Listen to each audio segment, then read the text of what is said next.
From inside the gym at Leominster High School, just a little bit of snow and slush outside, but we've got basketball on the hardwood inside the gym tonight. Girls basketball takes center stage here on a Friday night here on RFM, and great to have you along with us. Leominster brings their 3-2 overall record through their first 5 games and into their second game this week, coming off of a Tuesday loss at home against Shepherd Hill by a 42-39 score. Into the gym tonight as they host an undefeated Wolves program from Nashoba Regional. 3-0 through the end of 2022. This will be their first game in calendar year 2023 for Coach Tina Seabury's Wolves. A 42-37 win against that same Shepherd Hill team that Leominster lost to on Tuesday to open the season for Nashoba. Then a 65-38 win over Marlborough, and then on the road at Concord Carlisle just before the holiday break, 60-53. The final score, 3-0, is Nashoba Regional coming into this one tonight. We welcome you to our courtside broadcast position, and Happy New Year to you and yours. Todd Robbins alongside Bill Thomas. Kate Robbins will join us from RFM HQ coming up in a matter of moments. It's great to have you back with us here as we begin calendar year 2023 here on RFM with basketball, and we're looking forward to it as well. We welcome those of you that are joining us on our partners Leominster TV as well as we get ready for action tonight. Great to have you along with us, whether you're joining us on YouTube, Facebook Live, or Twitch the world over, or Leominster TV in delay.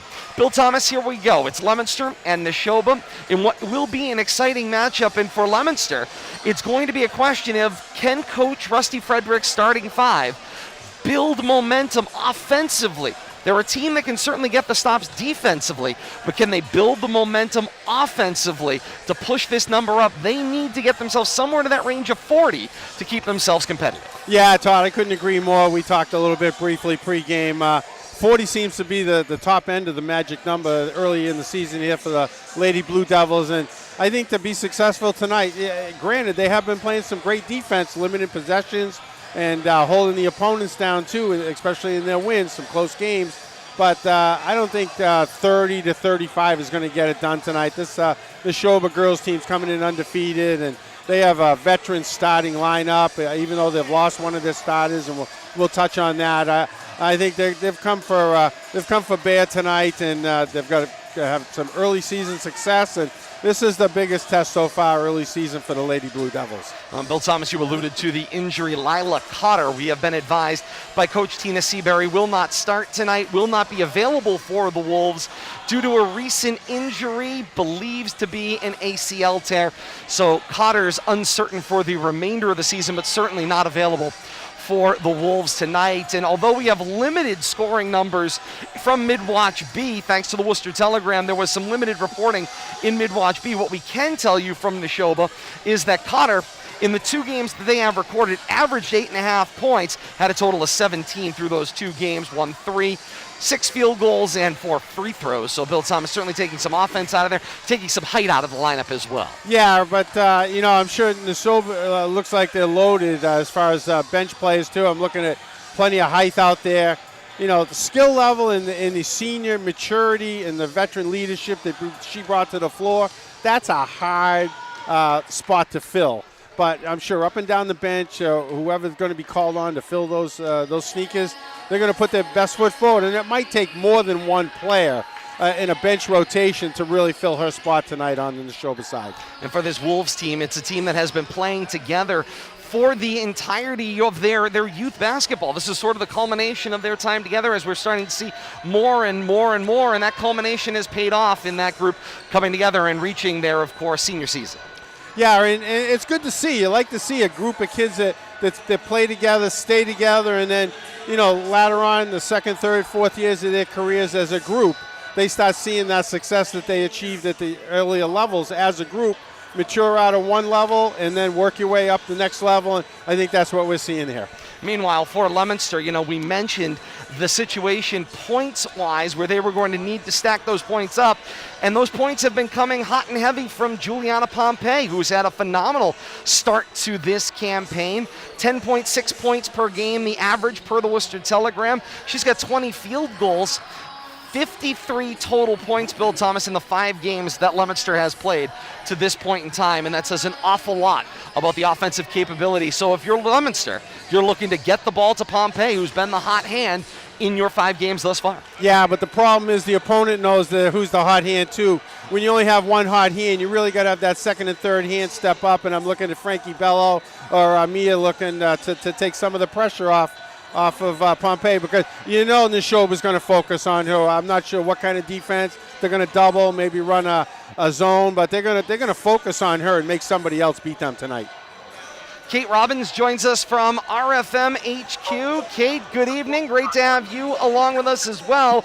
Billy and I have been talking about this Leominster and Nashoba matchup. It's a great rivalry series. You call it the 117 series, if you will, as it has been year in and year out. This is certainly an exciting matchup that we're in for here, and it's going to be a question of, can Leominster go with Nashoba's offense when they take off on those offensive runs? Well, and I think you're absolutely right about that. It's going to be very interesting to see how these two teams are going to match up tonight. As you said, not necessarily a traditional rival like a Leominster-Fitchburg matchup, but you do have a situation in which these teams, being so proximal to one another geographically, they clearly know what the other one is doing. So keeping tabs on one another all year long, great matchup between these two. So as you said, although Pompey has had a hot hand, it's going to be a necessity for Leominster to try to get the ball to a number of people, get a number of people on the offensive score sheet. Otherwise, this could be a difficult matchup. And Kate, for Leominster, we were talking about Juliana Pompey, but Bill Thomas also pointed to somebody like Frankie Bello, who's got the height inside and is going to be forced to compete against power forwards that are going to be able to match her in height, also in physical ability. No, you're right about that. The bigs in the paint are going to are basically going to be the difference maker.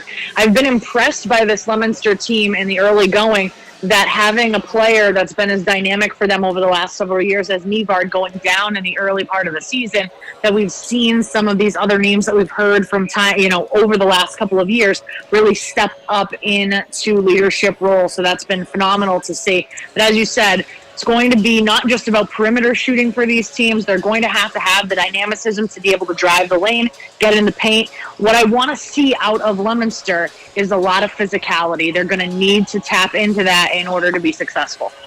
Indeed they will, and the question will be, can they go with that physical style of play? And Nashoba has the ability to beat you both inside the post and the ability to beat you from the outside as well. Kate will be standing by at RFM HQ all night long. She'll have the stats for us. We'll keep dipping back in as well. And Kate, there's also some great scores and games that will be going on out there as well. And so particularly on the other side of things, the boys' side of things, where Leominster travels to Nashoba in a big matchup tonight as well. We'll see if we can dip in and get a score from you thanks to social media as the night continues as well. Message received, sir. Okay, thank you so much. That's Kate Robbins back at RFM HQ. Todd Robbins and Bill Thomas here courtside tonight. And Billy, we've been talking about these two teams and trying to kind of set where they are. And they're two teams that I think find themselves in a position where they would be pleased in this early going of the season. Certainly to be 3-0 if you're Nashoba, can't complain about that situation. And from Leominster's side of things, 3-2 through 5 games, played some quality opponents in there, did some learning in some matchups you lost, and have used those in games that you've won. Yeah, and to learn and grow without one of your 5 starters who you were preseason, we're going to rely on heavily here as the season went on, and Isabel Nevad. But they've done a good job building around her absence, I think. And once again, much like Nashoba's going to have to deal with one of their starters missing now, senior starter, they're going to have to build around and build off of that injury with other players. And I think Rusty's done a great job filling behind this injury. And to come out 3-2 early season here, I don't think he could have asked for anything better. And Leominster will go with their usual starting 5. We're going to meet the starters, the national anthem, and then tip-off is next. It's Leominster and Nashoba from the gym at Leominster High School right here, live on RFM, on YouTube, Facebook Live, and Twitch, and in delay with our partners at Leominster TV. Stay with us. This is high school basketball right here on RFM.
gym at Leominster High School for tonight's varsity basketball matchup featuring the Nashoba Wolves and your Leominster Blue Devils.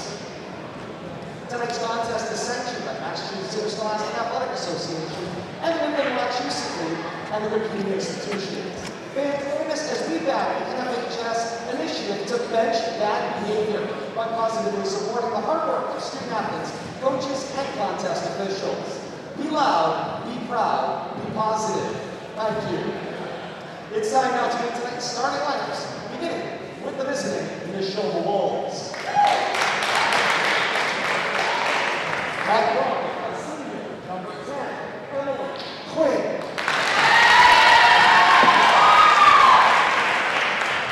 At guard, a senior, number 14, Davina Owen. At guard, a junior, number 15, Maddie Todd. At forward, a senior, number 21, Bella Howard. And at forward, a sophomore, number 23, Isabella Big-D. And at TSCA, assistant at Big-D, and Beth McNamara. And now let's meet the starting lineups for your Leominster Blue Devils. At center, a sophomore, number 1, Francesca Bello. At guard, a sophomore, number 2, Gina Caldwell. At guard, a sophomore, number 11, Mia Keenan. At guard, a junior, number 14, Nicole Kelly. And at forward, a junior, number 44, Juliana Caldwell. Assisted by Megan McNiff and Chris Pompey. Please rise and remove your caps as we honor America and the planning of our national.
And with that, we're ready for basketball on a Friday night here on RFM. Great to have you along with us. Todd Robbins with Bill Thomas and Kate Robbins back at RFM HQ tonight. And with our partners at Leominster TV, Bradley Bedard bringing you the pictures tonight in delay on Leominster TV. Great to have you along with us tonight. Hopefully going to be an exciting matchup between these two schools, Nashoba and Leominster. What has been, Bill Thomas, in the past, a fun rivalry between these two teams. And again, two teams that are going to look to push. And as I said to Kate, Nashoba's going to go on a run. The question is, can Leominster stick with that run? Yeah, and I think this has become a rivalry that people are looking forward to. I tell you, I saw a bigger crowd in the JV game than I've seen in some of the varsity games. And, the fans are turning out. This 117 rivalry, it's not just the only Fitchburg's not the only rival in town. And I think that's coming to fruition. And this is one building right here. And tap is up and away we go. And Leominster controls the tip-off. And we'll go left to right here in the first half of action. Leominster wearing the home white tops, white bottoms, trimmed in royal blue and white. The Blue Devil running over the varsity L on either side of the shorts. This is Caldwell. Caldwell with the right hand dribble, stops just off the arc. Bello tries to thread the needle, stopped by a triple team. Bounce from Kelly, inside for Bello, 7 to shoot, and that possession will end with a steal for Emily Quinn. Yeah, one too many passes there, Todd. They worked the ball inside nicely. Didn't get a shot out of it, though. Quick off the turnover and into the front court. This is Toth. Toth finds Quinn and then comes long cross court to Honig. Just about a minute gone by in a scoreless first quarter. Honig tries to find the cutter, and Caldwell will step in. Teams exchange turnovers. Nice anticipation right there. Worked their way around to the front. Caldwell finds Kelly. Kelly inside for Bello. Bello double team. Pompey slashes. Hits the side of the backboard. It was deflected. It will stay with Leominster. 22 to shoot on the possession.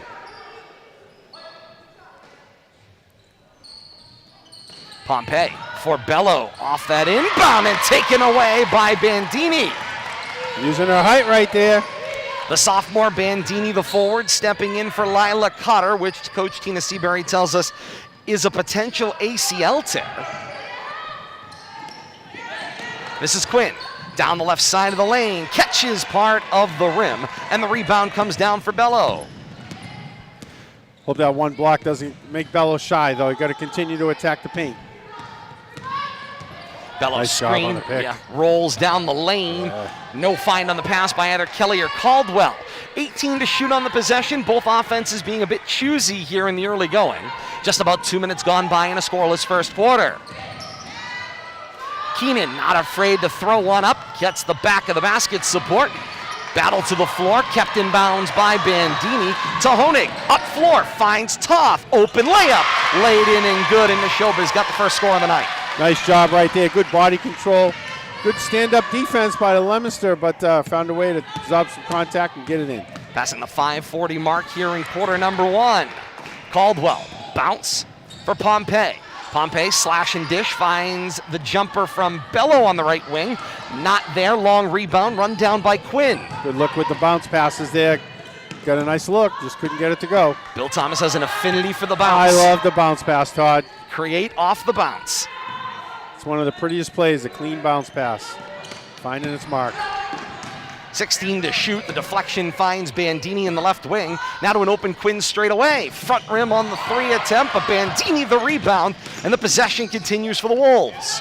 Corner, this is Cotter. Up for the 3 left side, doesn't go. Rebound for Caldwell. Caldwell up floor, finds Kelly. Open for the lay-in, was bothered just a little bit by Cotter. Coming in the back door, and Kelly missed everything. And it's another open-ended possession for Leominster. Honig pulls up, 3 on the right side. They long rebound, and Bandini keeps it at the timeline. Little disarray for the Wolves here on an open possession. Honig sends it into the corner.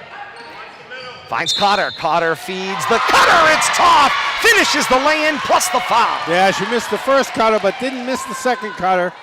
Nice finish at the rim there. First foul billed to Leominster.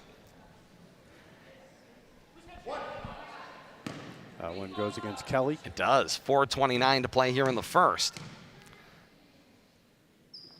Toth to complete the 3-point play, not able to successfully convert.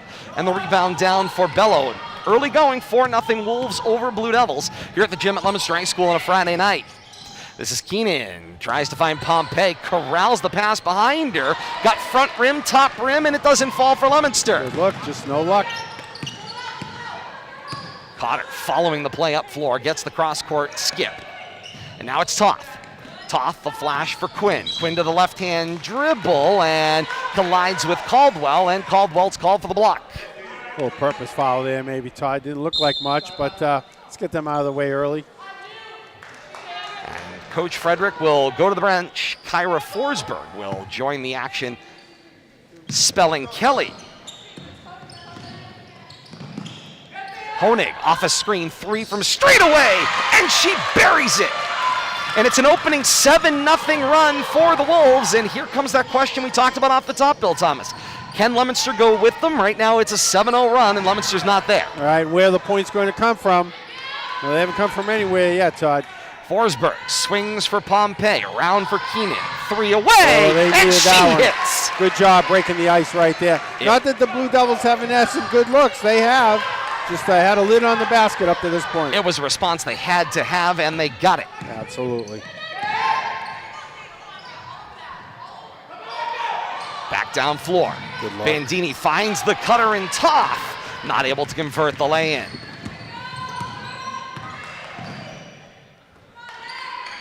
This is Caldwell. Caldwell with the right-hand dribble. Drops it for Bello, dribbling right. Now has to reverse direction. She goes Pompey, Forsberg. Goes long court and finds Caldwell on the bounce.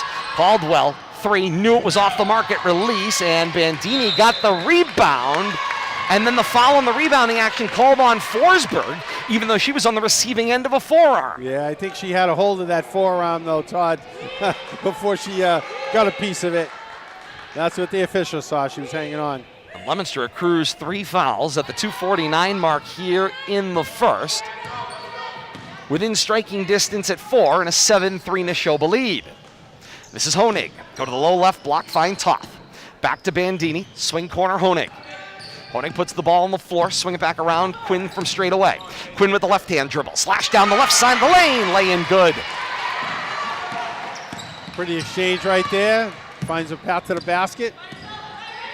And 9-3 is the opening run for the Wolves. Nashoba making it look easy. Bello. Now for Forsberg, cross court skip, find Keenan. Keenan off the screen from Pompey. Now Pompey rolls and gets the pass. Tight quarters there, working from far away from the basket. To the right corner, Caldwell. One-on-one working against Quinn. Nice Bello right splits. Shot was deflected. Got glass. Bello runs it down. 4 to shoot. And the bailout foul will benefit Leominster. Yeah, Bello in close there, but choosing to kick it back out.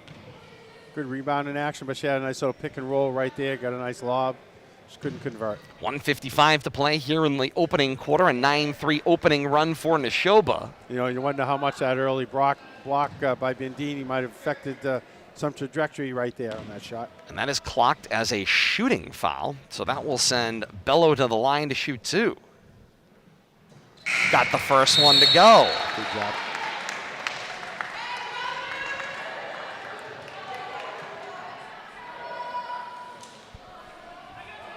Nashoba goes to his bench. They don't lose much in height, that's for sure, Todd. Indeed, they do not. They bring in taller girls. Might be underclass, but they're bringing in more height.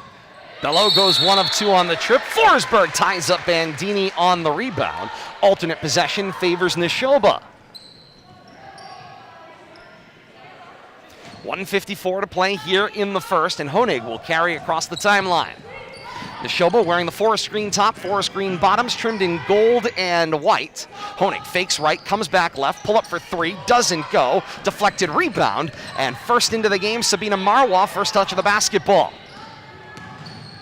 Marwa for Caldwell. Caldwell now Forsberg. Back for Caldwell at the 92nd mark here of the first quarter. Caldwell to Forsberg, screened off Bello, and then Forsberg dribbles back top of the key and foul on the pass. And you can see right now what they're trying to do to Bello. It's going to be a double team every time into the post, and then at this point where they're getting in trouble is reaching across as Bello's trying to receive the pass. Yeah, and I mean, if it's going to lead to foul trouble for some of the Wolves' interior defenders, so be it. But I think that's going to be the game plan we're going to see by the Wolves going forward. Just drop in, double, and dare him to shoot from outside. Pompey slash left, circle back, find Bello. Bello now calls for the screen. Gets loose, offset screen, find Forsberg. Then screens 4, tried to screen and roll, and it was swatted down by Pribala. Big mismatch underneath, though. They got what they want, but Nashoba able to work its way back in. Pompey bounce entry into Bello, back out. Pompey open 3 from straight away, and it is good. They call it a 2 on the board. It's 9-6. She was stepping up toward that arc. Clearly must have had a toe across. 37 seconds left here in the first, and a drive to the lane for Honig draws the foul, and Honig's got 2 shots coming up at the line.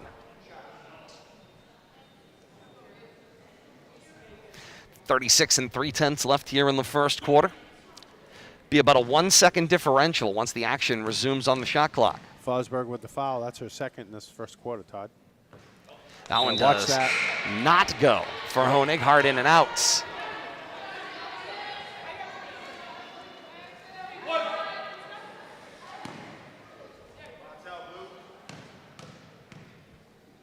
Honig, ball in her hand, spins. Up it goes. That one falls. To double digits go the Wolves, and a 4-point lead at 10-6. Final 30 seconds here of the first quarter, and Leominster with the basketball. They can hold for just about the entirety of the quarter if they choose. The cutter was Caldwell, found by Pompey on the ground, but the ball comes loose, and Prabala ties up the action with Lemansky. And the alternate possession favors Leominster.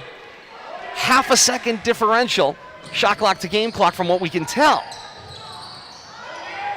Looking for an inbound long for Caldwell, chucks it to nobody in particular, and finds Prabala.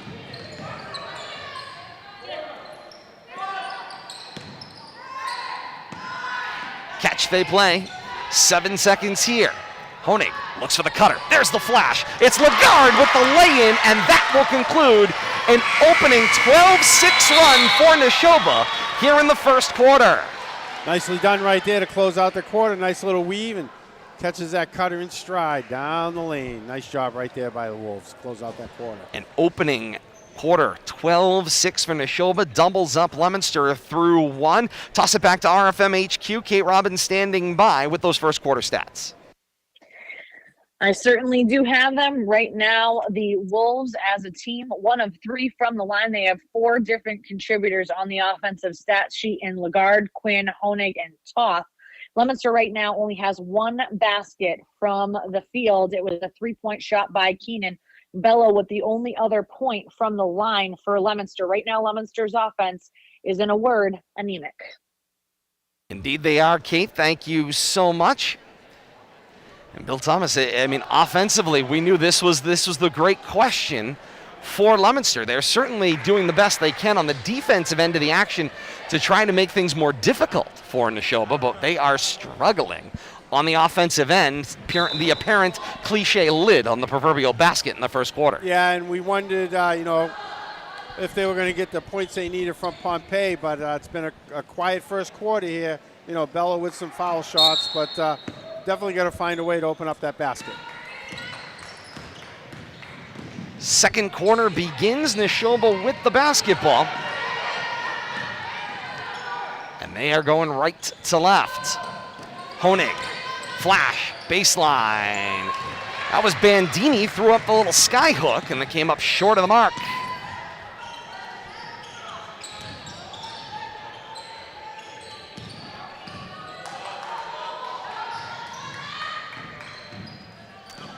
Caldwell finds Pompey. Jumper from the left wing will not go. Rebound comes down for Toth, and she is tied up by Marwa and Forsberg. Alternate possession favors Leominster. Good job by the Lady Blue Devils getting their hands in there. Take it to her. That's the way. And a drive to the lane. Lay-in will go. 7:17 to play in the second, and it's 12-8. Get the big girl backing up off balance a little bit. She can't station herself and get that block. This is Quinn. Finds Cotter and then through to Honig. Just a minute gone by here in the second quarter. Toth looks for that cutter. It was Honig. They've worked that twice to success, so I expect to see more of that, Todd. First time, though, Leominster cut through the lane and jammed it up. Now Honig goes left-hand shot wild, missed everything. Set up a Bandini 3 from the left side, got rim, and the long rebound is run down by Forsberg. And what I noticed is Nashoba's running a second cutter down that lane, too, and Blue Devils got to watch for that. Quick steal for Quinn. Quinn blows by 2 Blue Devils and can't finish the lay-in, but draws the foul. 2 shots forthcoming. 6:31 to play here in the second quarter. 12-8 Nashoba's advantage. You notice Quinn didn't hesitate to angle down the left side of the lane. I'm not sure if that's a strong side or not, but did a good job of positioning her body there to get to the basket, get herself to the free throw line. Shooting right-handed, so I'm saying that was her offhand. And when you see a high school kid not afraid to go both ways, that shows some confidence in their ball handling ability. First one did not go.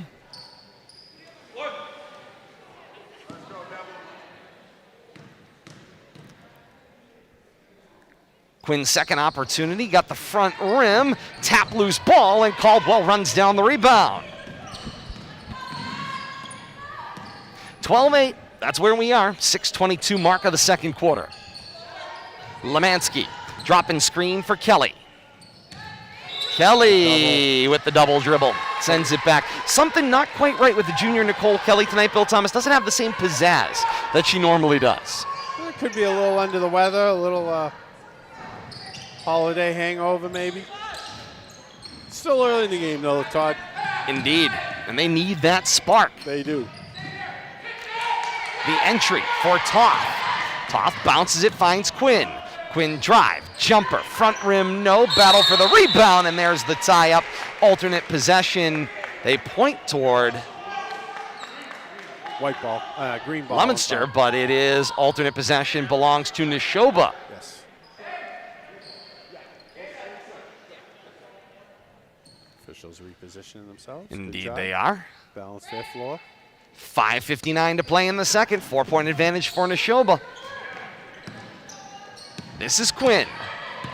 Quinn with the casual dribble, pass Caldwell. Finds Cotter. Now the entry. Honig through the middle. Throws that one up wildly and misses everything. And Marwa's got an uncontested rebound on the left side. Nice job, though, picking up that cutter that time and not giving that length to the basket. Blue Devils got to be aware of that the entire game. Don't fall asleep on that. Caldwell, right corner. Lets the first 15 seconds come off the shot clock, and then Lemansky tries to flash and gets grabbed from behind. Third foul billed on the Wolves in this first half. Honig will get a spell, and it's the first return to action, for Lagarde, who was in earlier. Pompey turns, scrapes glass, got the front rim, now to the baseline, out of play, and Leominster will keep the basketball.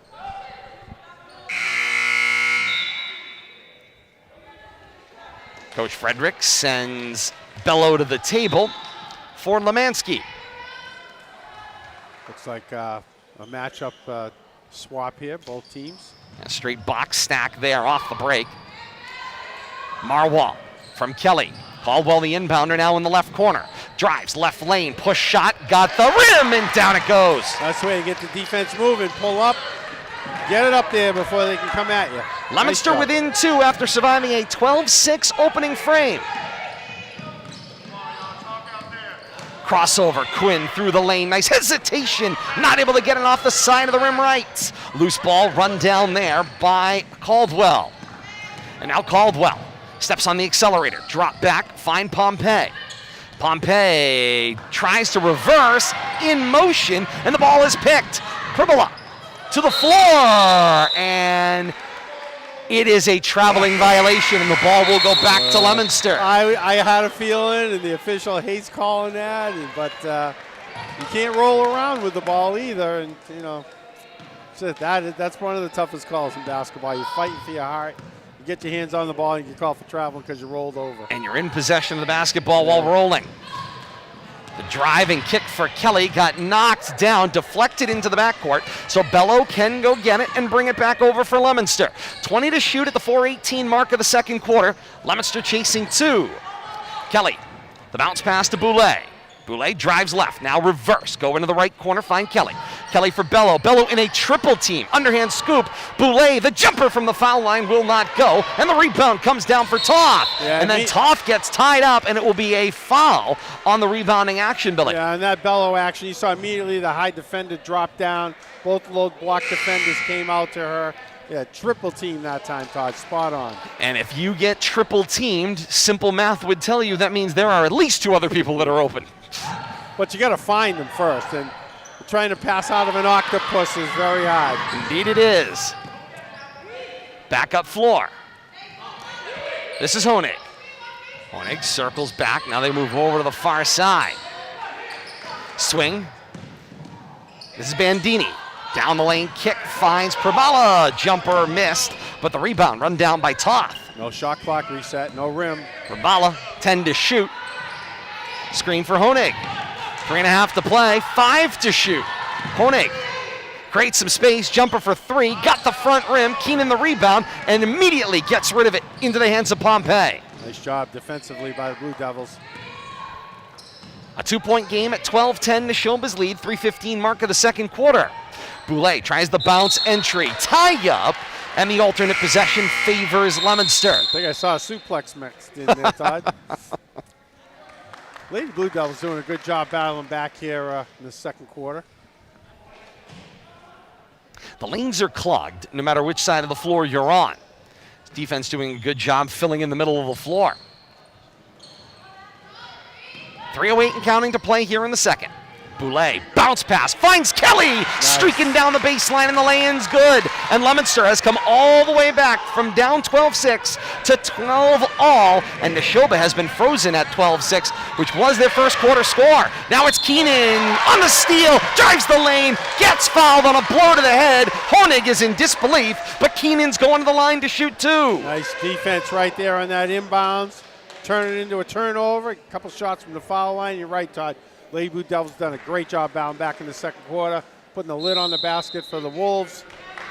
And now Coach Tina Seabury, before the free throws, spends a timeout, steadying the action at the 2:51 mark of the second quarter in a 12-all basketball game. Bring Kate back in from RFM HQ. And Kate, we see the numbers. They have turned in the direction of the Blue Devils here from the break in the first quarter, a very different team that's come out and played the first 6-ish minutes of this second quarter. You're absolutely right about that. One of the things, as you noted, I was hoping that you would see it. No points right now for this Nashoba Wolves team in the second quarter. 12 points as a team in the first. Nothing right now in the second quarter.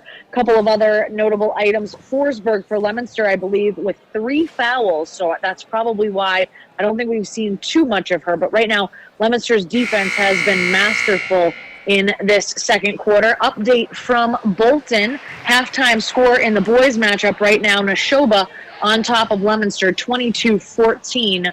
Once again, that's out of Nashoba Regional in the boys varsity matchup. 22-14 at the half. Wolves on top of the Blue Devils. All right, Kate, thank you so much. Great game going on out there tonight and a fast-moving first half comparably, although we did get started a few minutes after the posted 7 o'clock start time as the junior varsity game ahead ran a little bit long. Yeah, we have, but to tell you, limited number of fouls. Fisher doing a good job keeping the game moving here. A couple of tie-ups along the way, but we're right on schedule, and I tell you, the Blue Devils are right on schedule, coming all the way back. And now Keenan got the first and gives Leominster their first lead of the night. Second shot away, down it goes smooth, and Leominster's got a 14-12 advantage at the 2:51 mark of the second quarter and their first lead of the night.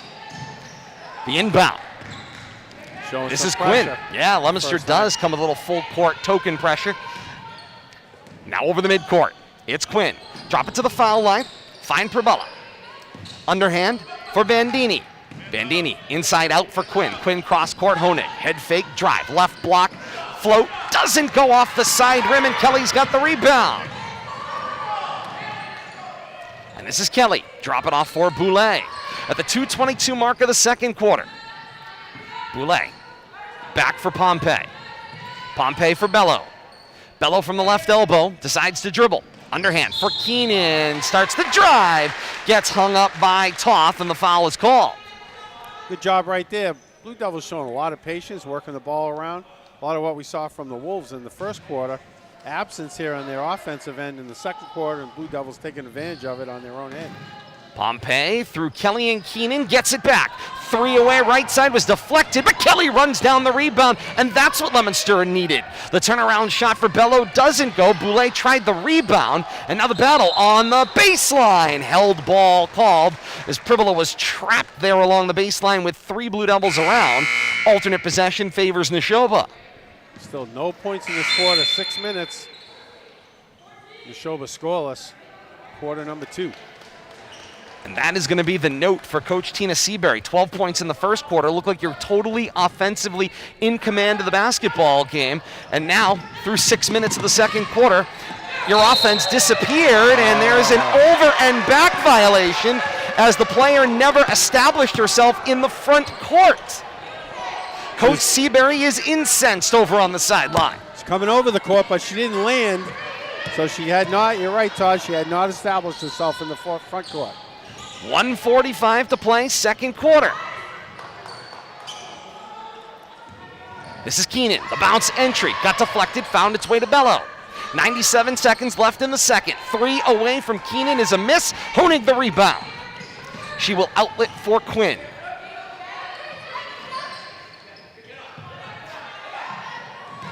The Cutter bounce. again. Yeah, I was going to say it's Bandini, and Bello, the second defender, comes in and grabs on, and the foul is whistled. Looks like they could do that all night, Todd, if they showed enough patience.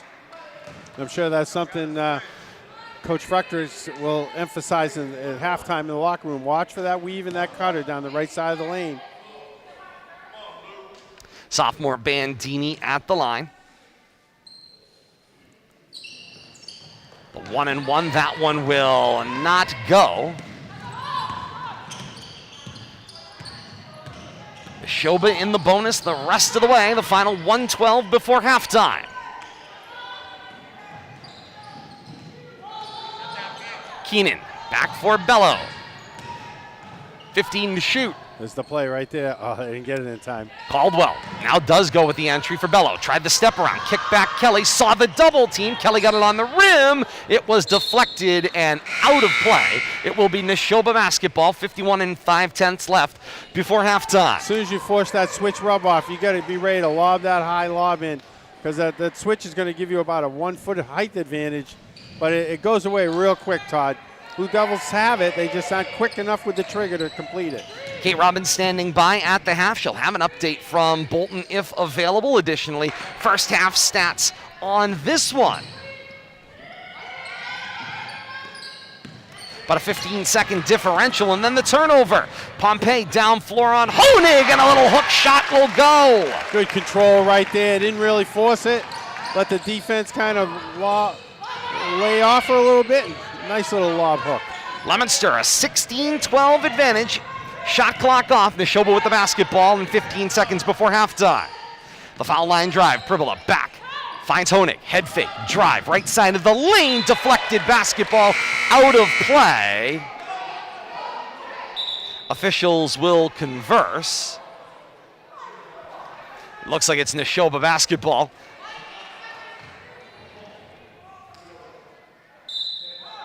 And the signal will stay here.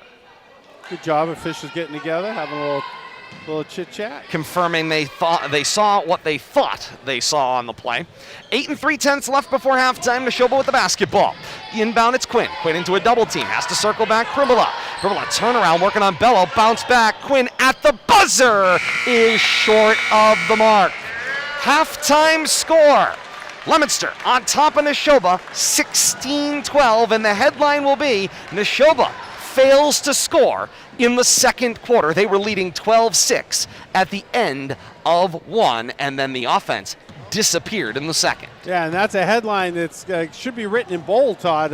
Nashoba's been scoring at will pretty much here early season, but let's give Rusty Frederick's crew some credit, the way they play defense and taking advantage of what was there.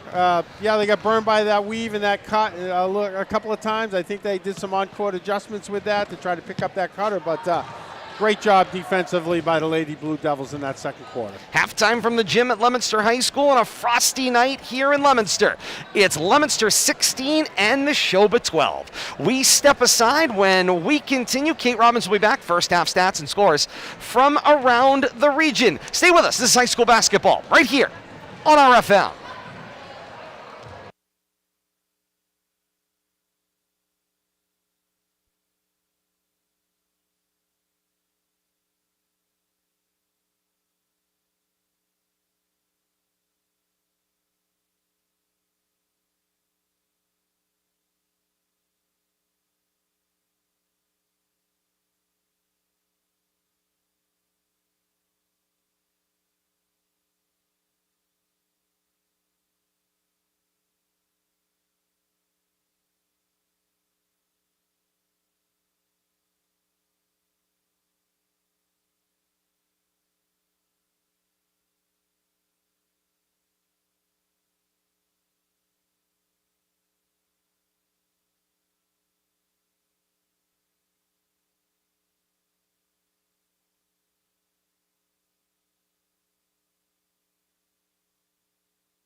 Halftime here inside the gym at Leominster High School. Leominster on top of Nashoba by a 16-12 margin after trailing 12-6 at the end of quarter number 1. A 10-point second quarter for the Blue Devils brings them into the lead and into command in a first half, at least first quarter, that they did not play particularly well. But they've got themselves a 16-12 lead on the back of a phenomenal second quarter of action. Todd Robbins and Bill Thomas with you here from our courtside broadcast position, and great to have you along with us here on a Friday night as you get your weekend started here on RFM and with our partners at Leominster TV in Delay as well. Kate Robbins is standing by back at RFM HQ, and Kate, you've got first half stats. I most decidedly do. All right, let's take a look at the Wolves side of the ball. First team totals 10 rebounds, 3 steals, 8 turnovers for the Wolves. Right now, they are only 1 of 6 from the line as a team. They had a 6-point lead after the first quarter. They are now down by 4, which means no scoring for the Wolves in the second quarter.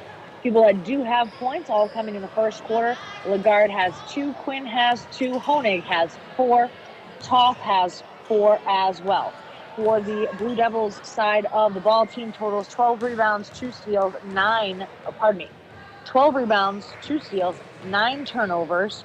They are 3 of 4 from the line as a team. Bello has 1 point, Caldwell with 2, Keenan with 5, Kelly with 2, and Pompey with a team high 6 first half points for the Lady Blue Devils. Right now, Forsberg for Leominster is in foul trouble with 3 fouls, and I believe on the opposite side of the ball, Toth is the high foul getter with 2. So nobody really in foul trouble for Nashoba, and the only one to keep an eye on is Forsberg for Leominster. All right, Kate, thank you so much. Still that same halftime score so far as we know from Bolton on the boys' side of this matchup as well, where Nashoba was on top at the half, correct? Yes, I have a 22-14 Nashoba lead at the half on top of Leominster on the boys' side. I also have a score coming in from the stream out at the Grutchfield Fieldhouse in Fitchburg. The Fitchburg boys are playing the Shrewsbury Colonials tonight right now. Second quarter action, the Red Raiders on top of the Colonials 31-23. I also have the stream of the girls game out at Shrewsbury. The only problem, no scoreboard on the screen. So I've got the stream, but I can't tell you what's going on. That's, Athletic Director Jay Costa's got about 8 channels he's able to run up there as well. I know. He's got a plethora to play with. There's 3:53 left in whatever quarter they're in, and there's 35 seconds on the shot clock because they have the over-the-basket shot clocks at the Fieldhouse in Shrewsbury. But I've got no on-screen score. Oh, an unfortunate development there as well. Kate, I'll give you first crack at this before I bring Bill Thomas back in. 12-6 at the end of 1, 16-12 Leominster at the half. What changed for the Blue Devils? Well, I mean, their defense has been fairly prolific, as it were. We saw them in one other game earlier this year, and defense has kind of been the name of the game. And so you can see them, the Blue Devils, that is relying on that defense. Their defense was knock down, drag out in that second quarter. Their offense continues to be fairly anemic at the varsity level, having only 16 points at the half. That's not tremendous, but their defense has been so good. Not only has it kept them in the game, but it's been good enough to have a 10-point swing and bring them from down 6 to up 4 at the half. If they're going to rely on their defense and their offense is going to continue to be anemic, they're going to have to continue to play physical. They're not going to be able to have anybody get into foul trouble because they're going to have to shut down this Nashoba offense. They did it in the second quarter, but they've got one full half of basketball left to prove it. Indeed they do. And Kate, thank you so much. Back at RFM HQ tonight, second half action. Away we go here inside the gym. 16-12 Leominster on top, and with the basketball going right to left with the home white over white, trimmed in royal blue and white. And the running devil over the L on either side of the shorts. And it's a traveling violation. Pivot foot comes up for Bello, and it's an opening turnover for Leominster. Yeah, I have to say, Kate was spot on. Blue Devils playing that lockdown defense in that first half. But, offensive struggles still to rearing their ugly head. Right on their average. It looks like they're headed towards the mid-30s. But this defense is really what's keeping them in the game.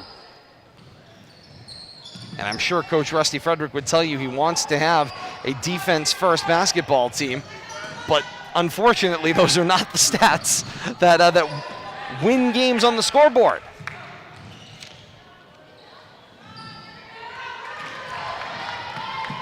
Ball back to Leominster, and here comes Pompey. Pompey with the right-hand dribble, stops at the right block when she runs into Cotter. Reverse back, find Keenan. And now Keenan, the bounce in the lane, caught the back of the leg of Cotter, who unwittingly played some phenomenal defense with her lower body. It's Honig with the drive in a double team, draws contact, and DeVita's going to the line to shoot two. Trying to see who took the brunt of that there. It looked like 14, I think, is going to get billed. Yep, and that's going Nicole to Kelly. be Kelly's third. And so for Leominster, a couple of key players in their lineup. Forsberg certainly has been down with what Kate believes is 3. And then Kelly now picks up her third. Coach Fredericks. First points that the Wolves have scored in over 9 minutes. Yeah, first point since the first quarter of action. And Honig body English is that one home as well. She'll play at the next level on her way to Union College to play in the years ahead. 16-14, Leominster on top of Nashoba. 6:38 to play here in the third. Keenan's 3, long of the mark. Kelly kept it alive on the end line, but into the hands of Honig. And then the cross-court skip giveaway. That's the effort right there. Keenan, Caldwell, jumper, missed. Pompey crashes the rebound. Unsettled situation, and Kelly has just picked up her 4th on the rebounding action. Unfortunate turn of events there, but good defense right there, creating that turnover. Just couldn't find the way to the basket with it. And now Forsberg will quickly come off the bench and head in for Kelly. And Kelly was in a bit of disbelief, but Bill Thomas, when you hook the arm of the other player you're competing against and pull them to the floor, down, yeah. That's a foul every time. You can call that one from home. Whether you got the ball in there or not, you're right. She's going to spend some extended time on the bench now, Todd, probably at least the rest of this quarter. Agreed. Honig, driving kick, back for Bandini. Ball comes open to Quinn. 3 from straight away, and she buries it. Well, whatever they talked about at halftime, it worked. An opening 5-0 run to the third quarter for Nashoba. Bello, head fake, back. Finds Keenan. Now the screen from Bello. Keenan caught in the right corner. Reverse, Pompey.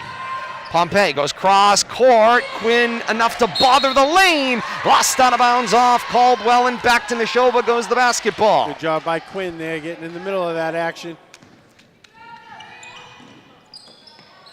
Nashoba on top, 17-16 at the 5:35 mark here in the third. Honig dribbles left. Now the left side drive, reversed hands, tried the scoop, caught the underside of the rim, and Forsberg's got the rebound. Forsberg, drive, kick back, Pompey, and they almost collide. Pompey with the nifty baseline pass, out for Keenan. A 3 does not roll, and the rebound for Toth. You talk about Leominster being on their average, Bill Thomas. 30 points in a win against Quabbin, 27 points in a win against Algonquin, and it's a 3 that falls for Nashoba, and all of a sudden, their lead has ballooned. It's 20-16. And here's one of those runs again. And Can Leominster go with them? Complete swing of momentum from the second quarter to third quarter, Todd. Pompey, baseline step, and the lay-in is good. Needed that one right there, break the ice. An 8-2 second quarter opening run. That's third quarter, second half. The Honig drive down the left side of the lane. Stripped from behind was Honig, and the loose ball finds Keenan. Keenan, left-hand dribble, drop it off, find Forsberg. Back to straight away. Finds Pompey, the drive to the basket, draws contact from Cotter. And to the line goes Pompey. Good job, good aggressiveness right there. See who they bill for the foul. It's going to be on 21. Carter. Carter. First. Pompey can't get the first one to fall. Pompey, a 10.5 point per game average through Leominster's 5 games coming into tonight. 20 made shots from the field and 4 3-pointers. Gives her a total of 53 points entering the night. Been a little quieter than her average tonight. As that one will not go. A horn goes off. Bello, unbothered, gets the lay-in and ties the basketball game at 20. Sounds like Mike was trying to make a substitution over there. With nobody at the table. Halfway through this third quarter, tied at 20. Triple threat position, it was Quinn. Quinn, cross, no look, finds Cotter. Cotter now circles for Bandini. Bandini caught right back to Cotter, and Coach Seabury calls out some instruction, and then the push on the drive. Pompey is going to get billed with that one at the 3:44 mark here in the third. I think they got Mawa with that, Todd. Oh, they did. Listed as her first. Yeah, that's a benefit, as she had to have been the second right. defender that slid over. That's why I was double checking on that, Todd. But yeah, they got Mawa for that one. Cotter finds Quinn. Quinn the driving kick, finds Privola, can't finish the lay-in, and Caldwell gets fouled on the rebounding action. Nice no-look pass on that drive, though, by Quinn. Just unable to convert. 3:38 to play here in the third, 20 all. Not sure I've seen another lady point guard sees the floor as well as she does, running the point for the Nashoba Wolves. Dribble up 4, it's Caldwell for Marois. And they play catch at the top of the arc. Now dribbling in the corner, Caldwell. Tried to reverse, covered, so it's Bello. Bello in amongst the green. Immediately. Gets it out for Caldwell, creates some space. Now Nice. a double team, and the shot won't fall for Bello. And a nice job by Bandini. She knew she wasn't in good guarding position, but she just went straight up. Then here's the giveaway. Right back to Leominster off the turnover. Pompey long 2, missed, crashed, got her own rebound, shot up, draws the foul, and Quinn stands mouth agape on the left block, but to the line goes Pompey, shooting 2. Yeah, Quinn never got settled. Play hands-up defense is one thing, but you can't shuffle your feet into the line of the opposing player. That's exactly what she got billed for, got the block there. And Pompey at the line, 2-shot opportunity here. First one will not roll.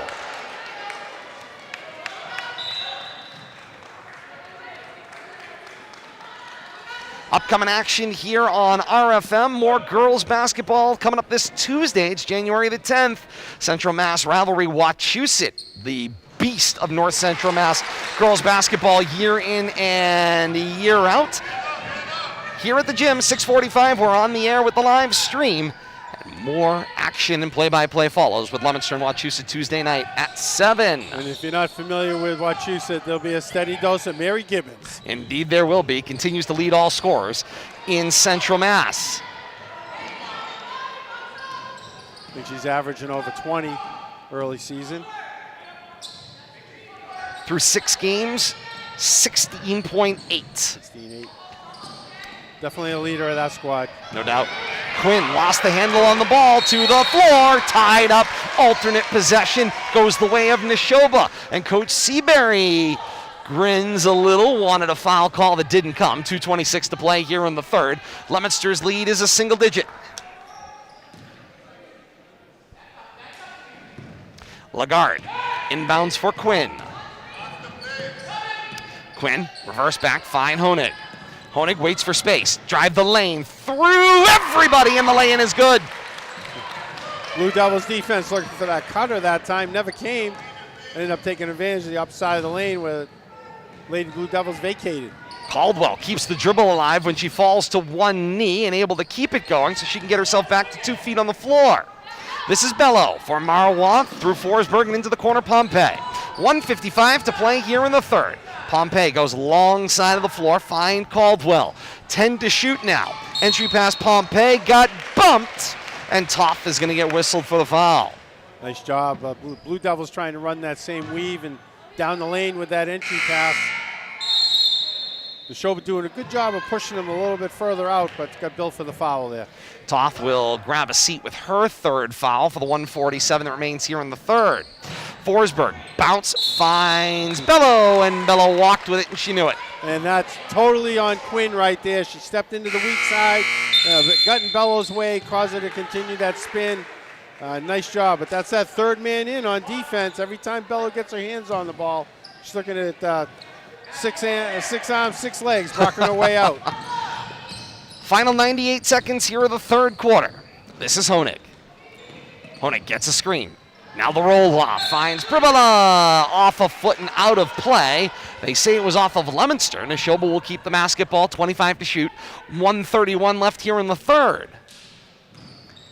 Bandini inbound. Oh. Quinn taken out by Caldwell. The foul is on the floor, and Quinn slow to get up, but gets a little help back to her feet. That was a hard fall right there. It looked like her, she might have hit a wet spot there or something, but a little extra body action kind of got her feet moving out from under her. It's only going to be just an on-the-floor foul at this point, as bad as it looked. Both ankles are heavily taped to begin with, but she is able to walk it off.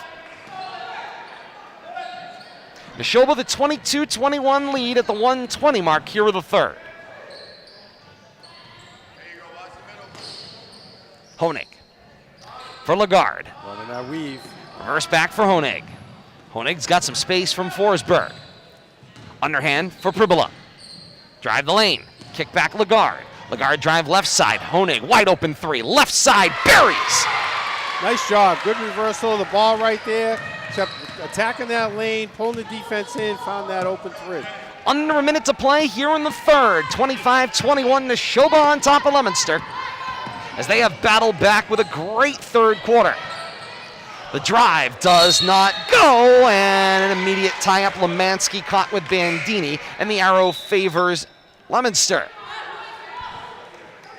There will be a 4-second differential, almost 5, 39 and 6/10 left here in the third quarter and 35 to shoot once the ball gets inbound. Cotter will spell Honig, a little offense for defense maneuver here for Coach Seabury.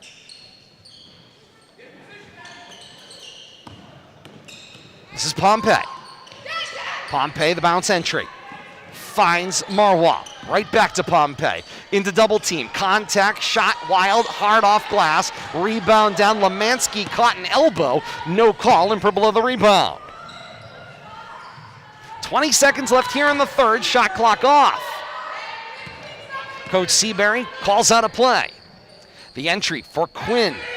Bandini into double coverage, finds Pribala, tied up by Marwa, and the arrow goes the way of Nashoba. Good anticipation by Marwa there. Watching that weave, once again, I'm sure that's something they talked about at halftime. Stay with the girl, pick her up at the low blocks. Wolves basketball, 9.5 to play here in the third. Quinn, 6 seconds now. Jumper, Pribala, good at, Leominster's got a shot. Marwa goes three-quarter court heave. She caught the steal at the roof, and that will end the third. 3 quarters in the books from the gym at Leominster High School. It's Nashoba 27 and Leominster 21. And another quarter that looks very different than the last. Kate Robbins will jump in here first and give us a look by the numbers, Kate. Through 3 quarters, it's 27-21 Nashoba, but more importantly, this is a Nashoba team that scored 12 in the first quarter, 0 in the second, and a whole bunch more in the third. Well, the difference maker here in the third quarter is Honig. She had 2 baskets from the field, one of which was for 3, and she was 2 for 2. 2 of 2 from the line just in the third quarter alone. So right now she has a team-high 7 points for the Wolves. So that has been the difference maker. Again, if Leominster's defense cannot be knockdown, drag-out, shut-down defense, their offense has not been prolific enough to make it up. So right now, because they've been having to rely so heavily on that defense, they're leaving very little room for error. And right now, Justin Honig alone, she's been able to be the difference maker, not only keep Nashoba in this game, but put them back on top with just 1 quarter to go. All right, Kate, thank you so much. Kate will be back with us throughout the fourth quarter and into our post-game coverage. Coming up at the conclusion of this one, Coach Rusty Frederick will join us here at our courtside broadcast position to talk this one over, preview action ahead as well, and Kate will have our final stat wrap-up. Once we conclude, just because the game ends doesn't mean the broadcast does. We're with you for a full post-game after this one. Keenan, lane for Bello. Bello's lay-in miss. Kelly put back, also missed. And the rebound for Bandini. Good job right there on the offensive board, just not able to convert. A couple of good looks. Bandini gets the ball as it circles to her for three. Does not go, but Pompey the rebound. 30 seconds into the fourth. 27-21 Nashoba, and Leominster badly needing a basket. Keenan in the corner. Now Caldwell. Caldwell will step back off the arc. Go to Keenan and bullet through the hands of Bello and right into the waiting hands of Cotter. Yeah, a little hot right there. Just could not grasp that pass. Toth back to Honig. Into the corner. Head fake. Cotter will jab step, then takes the three. Front rim no. And the rebound down for Kelly. Kelly playing with 4 fouls, I believe, Todd. She is. Use them up. Can't take them with you. The screen for Bello. Rolls open into a double team. Draws the contact. Shot missed, and Bello's got 2 coming up, and I think that whistle helped her out. I do too. A nice little 2-man game, though. Right idea. Bello a little out of control, but gets herself a trip to the foul line.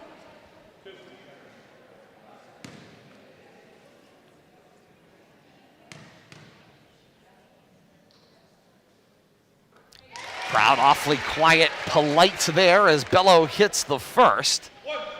Unlike some crowds we've seen here in the past. Not traditionally a quiet bunch, to say the least. Second away, that one hard in and out, and Honig's got a rebound. 6:38 to play here in the fourth. Honig with the basketball for the Wolves, and they are up 5 at 27-22. Honig's drive, left hand, draws contact. See if they get that one in the act of shooting or if they've got it on the floor. Pompey gets billed for the block, and it was Honig fouled in the act of shooting. She'll go to the line for a pair. 6:28 to play in the fourth. Fouls at 5 aside. Honig's first will go down.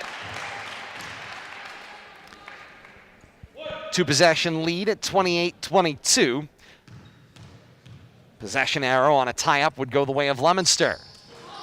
Honig front rim short, and the deflection to Caldwell. And Leominster on the break.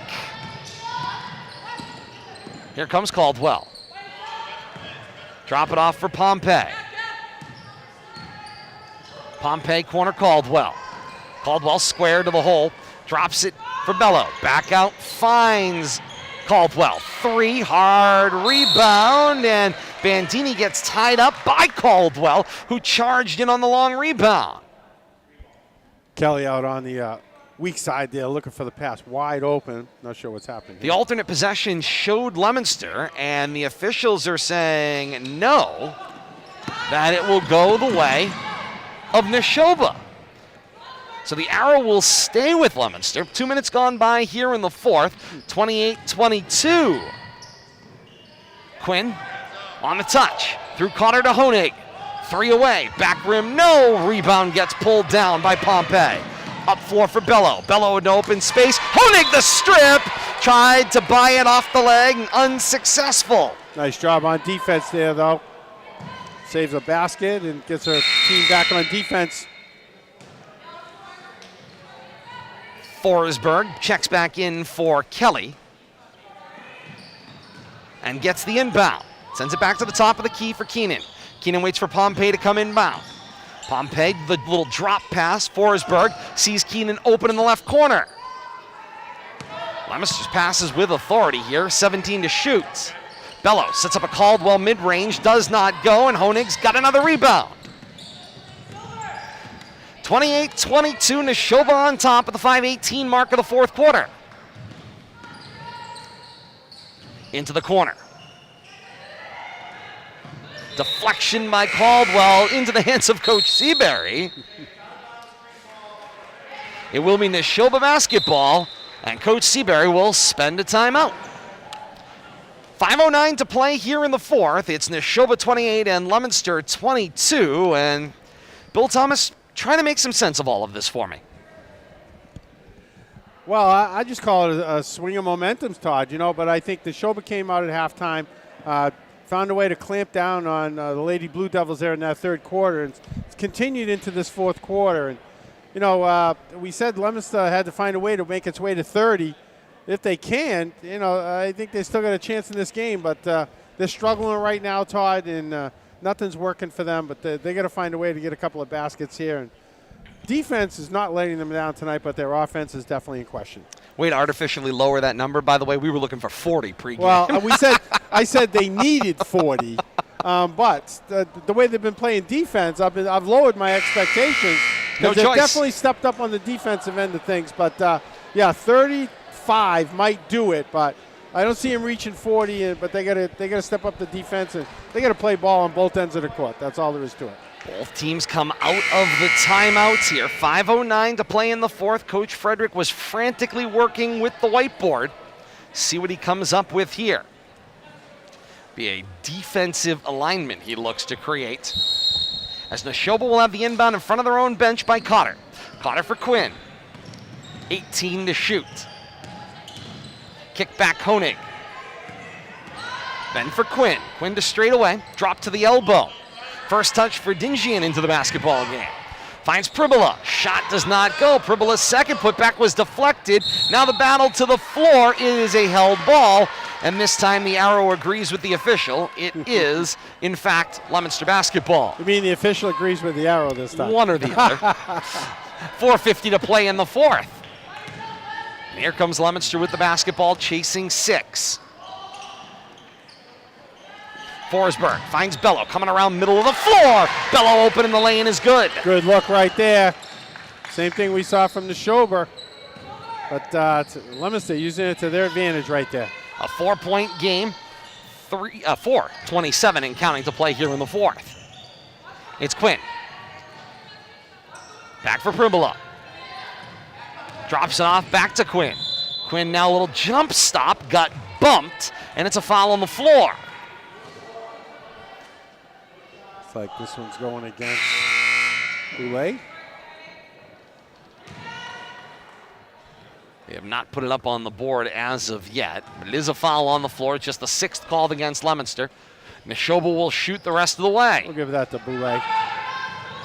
And they did. And they gunned that one to the front row. Toth thought Quinn was going to zig. She zagged, and the ball gets thrown out.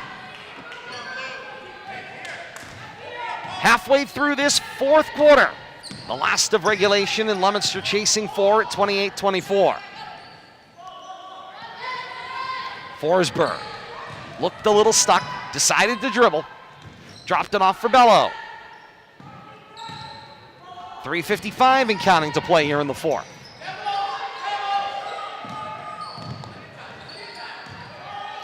Coach Frederick says plenty of time, 10 to shoot, now 7. Bello from straight away, now 4 to shoot. Pompey takes that one on the shot clock buzzer, got the front rim, but the rebound goes the way of the Wolves. Yeah, not the shot they were looking for after using up all that clock. Got a little impatient there at the end. 3.5 to play here in the fourth. Quinn flashes down the lane with Boulay in hot pursuit. They drop it off now for Honig. Honig back for Pribula. Look for that play going the other way now, Todd. Corner for Dingian. Setting that high stack. And Honig to straight away. The cutter, Quinn, baseline, reverse! The shot almost goes with acrobatics, but it will come with a foul, and 2 shots coming up for Quinn. You can see that set play. Something was coming there. Double high stack, that cutter on the baseline. Good job with that interior pass. Gets herself to the foul line. That's the kind of thing you drop on the bulletin board during practice, and if it works, you're like, that's how you're supposed to do it. And the first one will go down for Quinn. 3:08 to play, fourth quarter, 29-24. Nashoba's lead is 5 once again. That foul was Boulay's second, I believe, Todd. That's what they're showing inside the board tonight. And that one will go down as well. Quinn 2 of 2 on the trip. Sends Nashoba over the 30 mark. It's 30-24. And full court pressure off the make. And Boulay draws the foul. They had one to give, just the 6th called against Nashoba, but it is the 3rd against Quinn. Something we want to watch out for here as the game winds down. Probably the person Nashoba could least afford to lose. 3 minutes flat left here in the 4th. Cross court. Caldwell, entry. Find Bello. Bello inside out, finds Forsberg. Forsberg, jumper, and that one will go for a long 2. Big basket right there. The board is showing 27, but the officials ruled that a 2. They correct it to 30-26. Quinn, behind the back, drop back, find Honig. Honig, left slash, kick, Toth, 3 left side, high rebound, and Bello wins the jump. Bello, up floor, find Caldwell. Forsberg, back to Boulay. 3 wide open left side, will not go, and Bello's got the rebound. Second shot opportunity for Leominster on this possession. 2:12 and counting to play here in the 4th, and Leominster chasing 4. This is Boulay with a bounce entry, find Bello. Bello into the quad team there, finds the cutter. It's Caldwell, shot up for Bello. It hung on the rim and it wouldn't fall. Under 2 minutes to play in the 4th. Fantastic ball movement there by the Blue Devils, just unable to convert. Discipline and timing right now for Coach Seabury's squad, and there's Cotter who got open underneath with the pretty reverse. Baseline, using it to her advantage. Heads up basketball right there by the Nashoba Wolves. And Coach Rusty Frederick will stop the clock. Twice. He doesn't want to see that again. 1:33 to play in the 4th quarter, 32-26. Wolves on top of Blue Devils here inside the gym at Leominster High School tonight. Kate, how about a quick reset? Where are we with stats to this point in regulation? At this point, obviously, this one is getting very, very close. I'm looking at something equally as interesting, so I wanted to take the opportunity to talk about this. At the end of the 3rd quarter in Bolton in the boys matchup, Nashoba was up 41-28. They had a 13-point lead going into the 4th quarter. I just got the update just a moment ago. Heading to overtime, tied at 47, so a 6-point 4th quarter for the boys of Nashoba. Leominster's defense doing a nice job and getting rid of that 13-point deficit on top of that. So that means that Leominster scored 19 4th quarter points to bring that one to overtime. Huge moment there for Leominster's boys. Kate, thank you so much. We'll be back with them next Friday. Of course, a busy week. It's a 3-game week next week, and it's a 2-for-1 on Friday night. We've got Leominster and Wachusett girls on Tuesday here at the gym at Leominster High School, and then the Fitchburg-Leominster doubleheader coming up next Friday here inside the gym at Leominster High School. Lots of excitement, busy week, a lot of basketball to come. It's going to be an exciting week here on RFM and with our partners at Leominster TV in Delay as well. Out of the timeout here, and away we go. See what Coach Frederick drew up in the timeout. Minute and a half to go, chasing 2 scores here. And there's Pompey. She came open and the lay-in is good. And the quick timeout immediately spent by Coach Frederick to stop the clock. 1:21 left in regulation. And good job by Coach Fredericks here. Set up some defensive pressure off of this inbounds. Let the girls get set. 32-28 Nashoba on top of Leominster. Pretty much what we expected, Todd. Oh, without a doubt. Without a doubt. And the runs in those 1st and 3rd quarter are really what is backing Nashoba to this point. A 12-6 opening run in the 1st quarter, but then a scoreless 2nd quarter for Nashoba, where Leominster comes vaunting all the way back, lead 16-12 at the half, and then you come into the 3rd quarter and Nashoba came back out of halftime with fire, and they're trying to cling to that lead they established in the 3rd. Yeah, flip the script. We saw some extra set plays there, some different plays that Nashoba started running. Especially that baseline off that high stack, ran that with great success, 2 plays in a row. Leominster has to watch for that, especially if they're going to extend the defense out and play pressure defense if the ball's out at the top of the key. You got to watch that baseline. We'll have to see if Nashoba tries to take advantage of that. Both teams shoot the rest of the way. 7 fouls against Leominster to this point, 6 against Nashoba. 1:21 to play here in the fourth. 32-28, Nashoba's lead in the alternate possession would go the way of the Wolves on a tie-up. Leominster's full court pressure kind of collapsed back to the timeline and broke now into the front court. This is Toth. Toth cross court find Quinn. 1:07 to play in the fourth. Quinn back, Keenan steps in the passing lane and opens things back up. This is Kelly. Kelly back for Caldwell. Under a minute to play here in the fourth, and Leominster chasing 4. The entry, Pompey backs down Cotter. Turnaround shot will not go. Kelly rebound, missed as well. Battle again for the rebound. It's Toff looking to bounce it out. Finds Honig, who comes cross court to safety, and Quinn. 2 good looks, too. And then the foul immediately given there as it was coming across the timeline. Caldwell has to reach in to stop the clock. 2 good looks by the Blue Devils, just couldn't convert, but nice job working the ball inside. We'll have to see if they can stem the tide here at the foul line.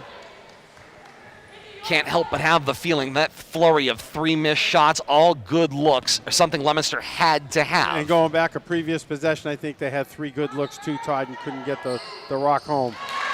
Quinn hits the front end of the 1-and-1. Big right there. 33-28. 42 6/10 seconds left in regulation. Still a 2-possession game, but it's going to make it infinitely harder with this one. And Quinn, ice in her veins, hits both. 34-28, Nashoba. Here comes Caldwell. Leominster's going to need to move quickly here. But a 8-second differential, shot clock to game clock. Pompey's 3 is short of the mark. Caldwell kept it alive, going across the baseline to Bello. Bello gets fouled. She's going to the line to shoot 2. 26 1/10 left in regulation. Heads up right there. Bello finding her way to the ball. See if she can't convert here from the line. Make this a 1-possession game. And Bello stands at the line. Leominster chasing a 34-28 Nashoba lead. And I'm going to eat those words because even if she does convert both of these, it's not going to be a 1-possession game. That one will not go too strong. I'll correct myself. Even if she made them both, still a 4-point game. But Blue Devils got to play hard right here, right to the whistle. Bellows second, open. Honig will hold the ball, and she's just going to wait. Cover up in the corner. Draws the foul, and she's going down to shoot 2. 22 1/10 left in regulation. 34-28 Nashoba's lead. An opportunity for Davida Honig to seal this one. That foul's going against Pompey. Be her second. I tell you, Kelly doing a good job playing with 4 fouls out there here in this fourth quarter. Staying aggressive. Stay with us post-game. Coming up the conclusion of this one, Coach Rusty Frederick joins us at our courtside broadcast position. And Kate's got your complete recap of this one statistically. Honig hits the first and can put it out of reach with the second. And Coach Frederick says, let's spend the time out. He's laughing with the Nashoba coach a little bit. He's like, I want to talk about this. I mean, they're having fun tonight. Both coaches, doing a great job with their respective squads, getting everything they can out of them.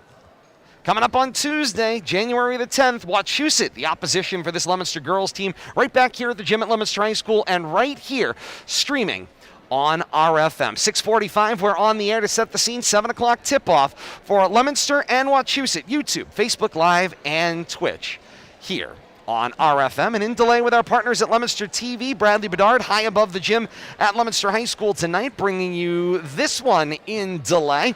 Hope you're enjoying this one wherever you're streaming in or watching via cable over the air as well. Great to have you along with us. Todd Robbins, Bill Thomas, Kate Robbins back at RFM HQ. 22 1/10 left here in the fourth. 35-28. Nashoba's lead. Honig at the line with 1 to go. Fouls 9-7 called against Leominster, so the next foul against Nashoba is a 2-shot guarantee. The alternate possession goes the way of Nashoba as well. For Leominster to do this, Bill Thomas, they need some help, and they need it to go right very quickly. And they need it right away, and Nashoba's done a good job hitting their foul shots down the stretch here. Second one won't go for Honig. Rebound for Bello. For Caldwell. Caldwell for Keenan. Loads up a 3. Right side is off the mark.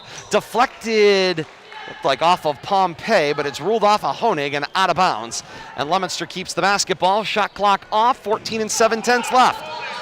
Caldwell, Pompey, inbound three, rattles around and down. And Leominster within 4 at 35-31 will spend the timeout to stop the clock with 8 and 4/10 left here in the fourth. But is it a question of too little, too late? 4 points has been that distance that Leominster has not been able to eclipse since giving up the lead in the second half. You know, Coach Frederick's trying to set up that inbound steal, quick steal. I'm not sure where he is with timeouts, but you get to set your defense up on this inbounds, maybe a quick steal and two. It's only a two-possession game, but this has got to happen in a hurry.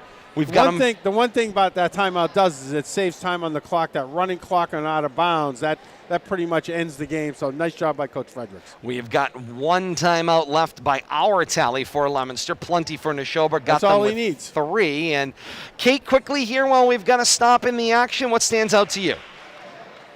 Out to me is the boys game in Bolton going to double OT, tied at 54. You might have to do a drive-by, Kate. What a night. Not going to happen.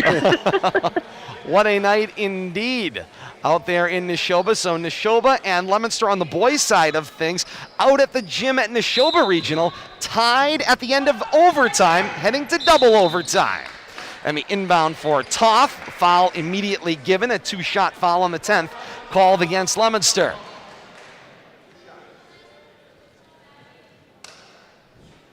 Shooting 2. 35-31. Nashoba's lead is 4. 6 and 9/10 left here in the fourth.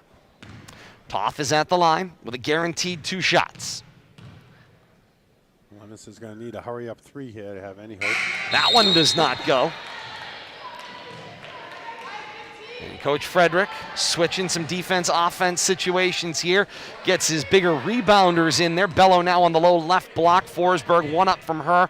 They'll double up on Bandini on the shot. That one doesn't go. Open-ended here. Pompey the rebound. 4 seconds. Now 3. Passes back, and the clock is going to essentially expire. 8/10 left here in the fourth quarter, and Pompey came over the timeline. Tried to go reverse back to somebody following along. Nobody there. Honig will inbound to Quinn, and this one's over. 35-31. Nashoba still undefeated in the early part of this 2022-2023 season with a 35-31 win for Coach Seabury's Wolves over Coach Frederick's Blue Devils at the gym tonight. Lady Blue Devils put up a heck of a fight there right down to the end, battling, using those timeouts, but just couldn't tip the scales there in that last 30 seconds. Never give up attitude, though. Coach Fredericks and his team have nothing to be ashamed of tonight. They fought hard, just couldn't close it out at the end. 35-31, Nashoba a winner over Leominster tonight. I want to thank those of you joining us in delay on the channels of Leominster TV. I want to thank Bradley Bedard for his hard work tonight to bring you this one in delay on Leominster TV as well. For Bill Thomas and Kate Robbins, I am Todd Robbins, saying so long to those of you joining us in delay on Leominster TV. For those of you streaming live with us here tonight on YouTube, Facebook Live, and Twitch, 35-31, Nashoba tops Leominster. Nashoba is 4-0. Leominster falls to 3-3. Coming up, Coach Rusty Frederick joins us live courtside here on RFM, and Kate's complete stats for this one, a Nashoba win over Leominster, 35-31. Stay with us, more to come, Coach Fredericks and more from the gym at Leominster High School. This is high school basketball right here on RFM.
Back inside the gym at Leominster High School.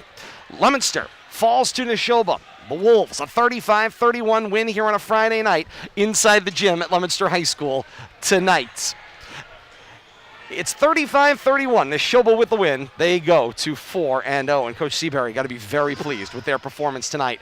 A 12-6 Nashoba lead at the end of one, scoreless in the second quarter, and then a third and fourth quarter that absolutely piled up the points, and they were able to hang on down the stretch for the Wolves. Kate Robbins is standing by back at RFM HQ. We've got Leominster head coach Rusty Fredericks, who will join us courtside coming up. But while we wait for Coach Fredericks, Kate's got our final stats for this one back at RFM HQ. Kate. I certainly do. All right, let's take a look at team totals first. First on the Blue Devils side of the ball, 28 rebounds, 2 steals, 16 turnovers. They only shot 4 of 12 from the line, however, so a little bit problematic there. But individual notable statistics on the offensive statistics sheet. Bello ends her night with 5. She was 1 of 6 from the line. Caldwell ends her night with 2. Keenan has 5. She went 2 of 2 from the line. Kelly ends her night with 2. She was in foul trouble for most of the game. However, Forsberg is well in foul trouble, ends her night with 2 points. And then Pompey ends her night with a team high 14 points. She was 1 of 4 from the line. Now for the Wolves side of the ball, team totals first, 23 rebounds, 6 steals, 12 turnovers. They were 9 of 18 from the line. They shot 50% from the free throw line. Individual notable statistics from the Wolves. Privola ends her night with 2. Lagarde ends her night with 2. Quinn ends her night with a team high, tied for a team high, 9 points. She shot 4 of 6 from the line. Honig ends her night with 9 points as well. She was 5 of 8 from the line. Toth ends her night 0 of 3 from the line. Bandini ends her night with 5 points. She was 0 of 1 from the line. And again, obviously, the most notable item in this one is that the Wolves are able to come back after being down 4 points at the half after not scoring in the second quarter to get the 4-point victory, 35-31 Wolves over Blue Devils. And Kate, the way they played in that second quarter, you would not have expected Nashoba to really come charging back out of the locker room like they did in the third quarter. And really from that middle to back end of the third quarter, accrue a lead that they ended up just trying to hang on to all the way through the rest of regulation. Well, we discussed that a little bit. Because Leominster has been relying so heavily on their defense, it gives them a very slim margin of error on essentially either side of the ball. Because they are relying so heavily on it, those halftime adjustments that were made by the coaching staff for Nashoba put them over the top. The other thing I think that put them over the top is 9 of 18 from the line versus 4 of 12 for Leominster from the line. So Nashoba took advantage of more of their opportunities, more of those freebies than did Leominster, and ultimately that is a difference maker. And you know, the disappearance, if you will, of some of Leominster's sparks here and there. You know, Kelly was limited with foul trouble in the second half, not able to get the spark there. Pompey at times flashed and showed, but certainly not where she likes to be on her average, closer to 11 points a game. Pompey ends her night with 14. So a nice contribution by Pompey. Ahead on of her the average, stat excuse sheet. me. Yeah, thank Ahead you. of her average. Yes, no problem. But you're right. There are other variables. And sorry if you can hear Patrick in the background. He is chatty tonight, and he is just going hog wild in the background. Not at all, but 5 months today. Happy 5th month birthday, little Pat. That's all right. He is whooping it up over here. He is very excited. It's going to be an awesome bedtime. Well, I'm glad somebody is streaming in. Or great to have him with his post game. You were saying, Kate. Sorry about that. So one of the things that a game like this reflects is that you're missing on Leominster's side of the ball. You're missing just that one extra piece. Somebody like a Nevard on the offensive end for Leominster may have been able to shake things up enough, because Pompey ends up having to do the yeoman's amount of scoring for Leominster, because you're not getting a lot of help in a lot of other areas. You do have 6 people that contribute to the offensive stat sheet, but because both Forsberg and Kelly get into foul trouble so early on, it's a precarious place to have 3 fouls apiece in the first half of play, that means that production-wise, that's going to limit you. It just is. 35-31, Nashoba takes down Leominster, even though Leominster defensively was able to keep Nashoba off the scoreboard in the second quarter and build themselves a 16-12 halftime lead, a lead that ultimately they were not able to hold on to. Although, to their credit, Kate, they did come back, but they never got inside of 4 points in that second half. They did. And again, I mean, their defense has been tremendous. I know that 35 points tends to be the average right now in a varsity girls basketball game here in Central Mass, unless you're wearing green and white and you come from, Wachusett. Indeed. Then we were talking, the 60s and the 70s on any given night. But, I mean, Leominster's defense has been impressive. The only problem is that you have 2 sides of a ball that you need to worry about. So you have to be able to have some offensive production. They're not taking advantage of their freebies. Couple people getting into foul trouble, that kind of spells the recipe for disaster. That leaves the coaching staff and the players on the floor with very little to work with at that point. You're kind of painting yourself in a corner, as it were. So Leominster's defense, again, they should be incredibly proud. Very nice job. They just have to put the other puzzle pieces together, that's all. And you name-checked them, so you'll get the first crack at this one before we let you go from the studio, and that would be, of course, Wachusett, who is on deck for Leominster, a 6-0 Wachusett team, who I believe can be 7-0, as I believe they are in action tonight or tomorrow. So they could be undefeated, 7-0 coming into this gym next week. What's got to be different for Leominster on Tuesday night? With regard to a situation when you're going up against a juggernaut in Wachusett, this is a game in which, from a coaching perspective, you never ever want to discount the fact that you can win the game. But I think more importantly, it becomes about having a game plan where you have certain goals and expectations. You set those goals and you go after those goals. Let's win, the first quarter, or let's, hold them to X amount of points in the first quarter or the first half. And you set those, finite goals, something that's manageable, something that is attainable, and in the hopes that you are going to be victorious, because you never want to walk into a building or have somebody walk into your building and assume that the result is not going to be favorable. So Leominster needs to be out for blood because, even though Coach Oxford is going to have his team raring to go, in high school sports, you never know if somebody's going to have an off night or take you for granted. And so Leominster needs to be ready, willing, and able to pounce on that opportunity if they are given said opportunity. But I really do think that a matchup like that, it's about finding your spots. It's about, managing your expectations, goal setting, and going out there and seeing if you can get a win playing against a really phenomenal basketball team. And it's the type of early season test you'd want as a coach. Kate, great job back at RFM HQ all night long. We thank you so much. Time for the big 3 Ps for Little P. That's book, bottle, and bed. And I will see you guys in a little while. Thanks so much. We've got a 4th one tonight as well. We got bath as well. We're adding another B as well. It's bath time as well. What a deal. Right.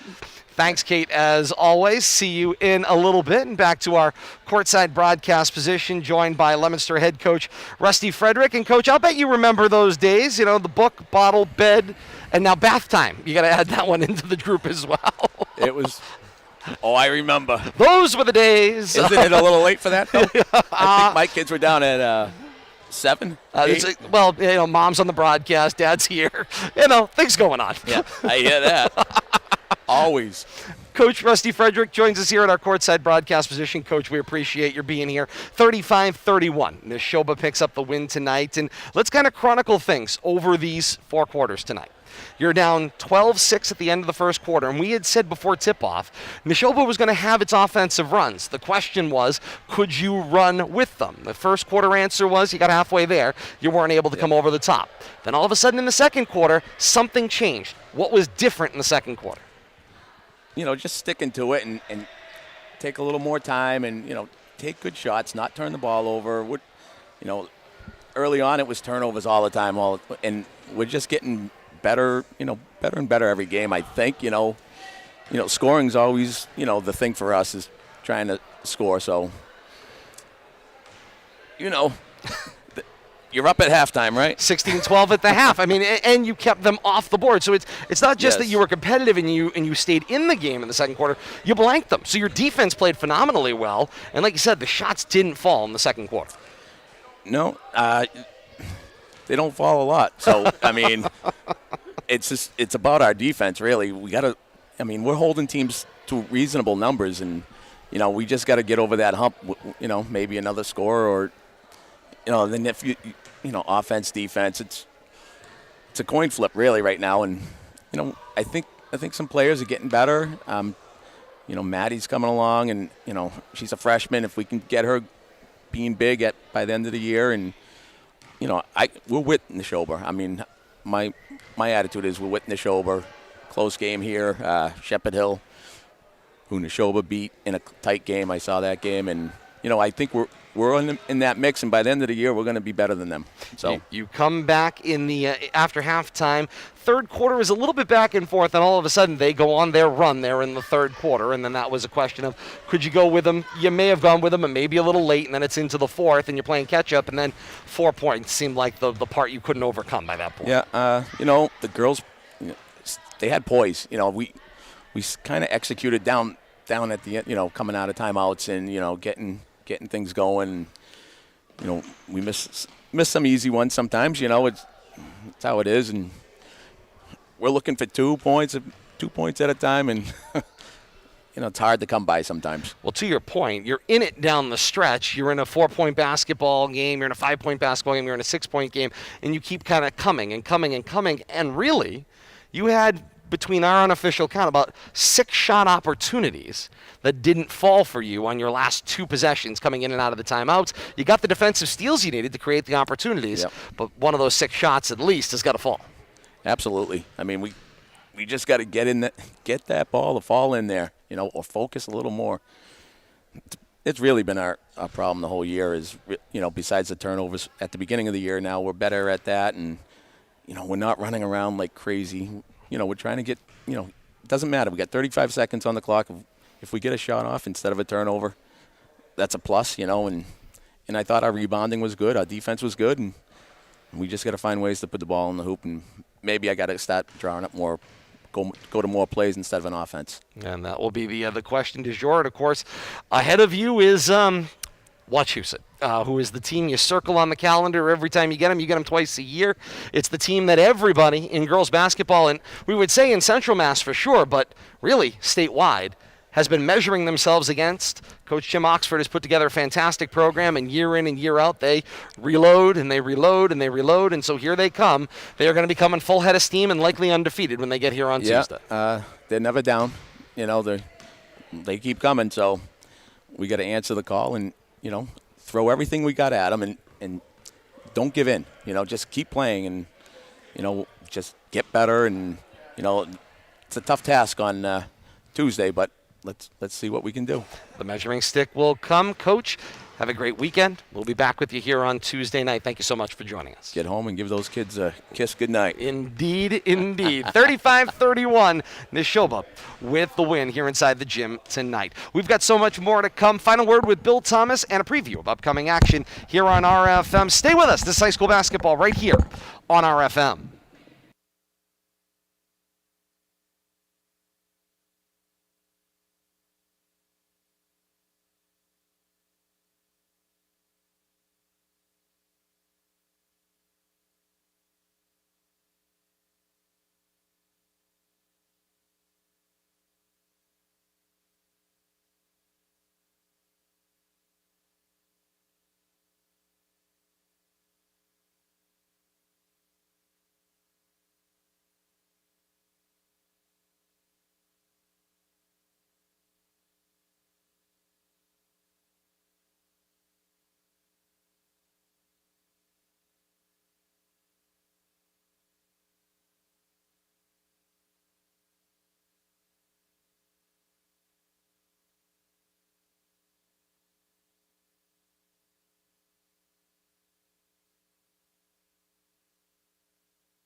Back to our courtside broadcast position here inside the gym at Leominster High School, and thank you so much for streaming with us tonight on YouTube, Facebook Live, and Twitch here on RFM. Todd Robbins, Bill Thomas back here with me, and Billy, an opportunity here to kind of put the bow on this one. You heard what Coach Frederick had to say. You heard some of Kate's, kind of summary on this one.